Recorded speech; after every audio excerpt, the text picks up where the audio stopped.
Sorry about that. I had a food delivery. They were supposed to just leave it at the door, but they decided I needed to come to the door to retrieve it.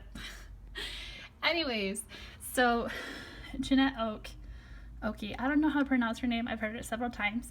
She's one of my favorite authors. I've read probably at least 75% of the books that she's written, and my mom loves them as well. So that's very fun. I have a little bit of her collection here. I do have the entire Love Comes Softly series, both in books and in movies. One of my favorite storylines. So that's very fun as well. And then also their publisher, Bethany House Publishers, is one of my favorite because they are kind of like historical Christian romance, which is one of my favorites. So if I could go back in time, I would definitely go to like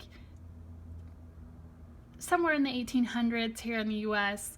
Kind of think more of like Little House on the Prairie. That's where I would go if I could travel back in time anywhere. And that's exactly what she writes about. So, oh, thinking of it, I don't have Little House on the Prairie. I'll have to add that into my wish list sometime. Okay, this next one, A Monster Calls. This is also for my children's literature class that I ended up dropping. There is a movie of this. I haven't read or watched the movie, but it's something that I want to do. And this book, I'll actually take this out and show it to you. It's super cool because even though it's kind of more of a novel form, it does have pictures throughout and, you know, some illustrations within the book as well. And it's not like the traditional size of, you know, like a novel book. It is a little bit bigger. So I think that's pretty cool.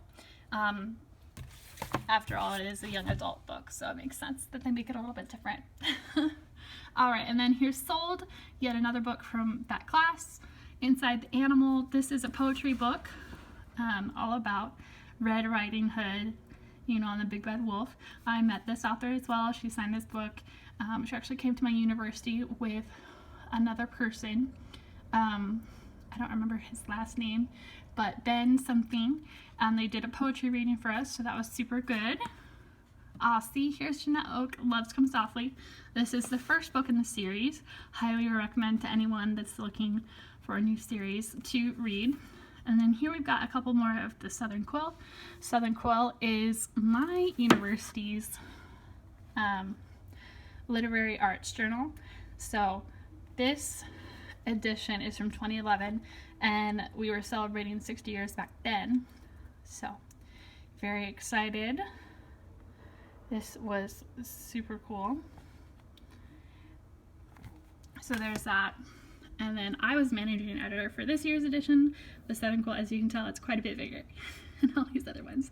But this cover is so beautiful, so amazing. Ashton, our graphic designer, did such a great job.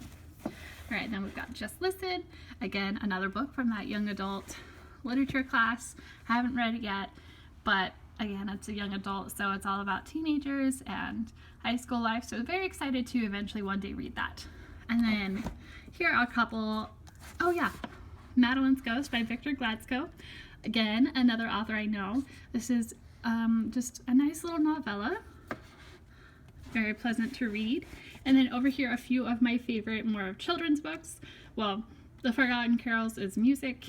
And then there is The Legend of the Teddy Bear, which is talking about teddy bears and Teddy Roosevelt, how teddy bears got their name.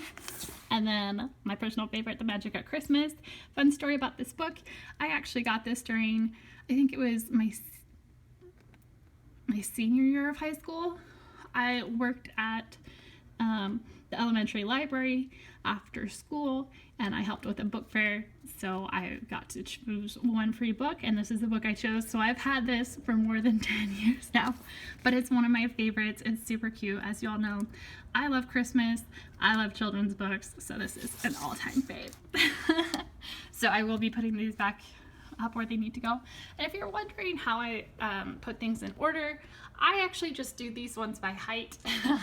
I really like things that are aesthetically pleasing. Maybe one day I will switch it up to where they are alphabetically organized, but at this point I really like how this is. I think mainly because I do have quite a few that are taller. and it would just bug me if they just kind of popped up in between all these shorter ones. But yeah, so that is that. Thank you for joining me on my book tour parts 1 and 2.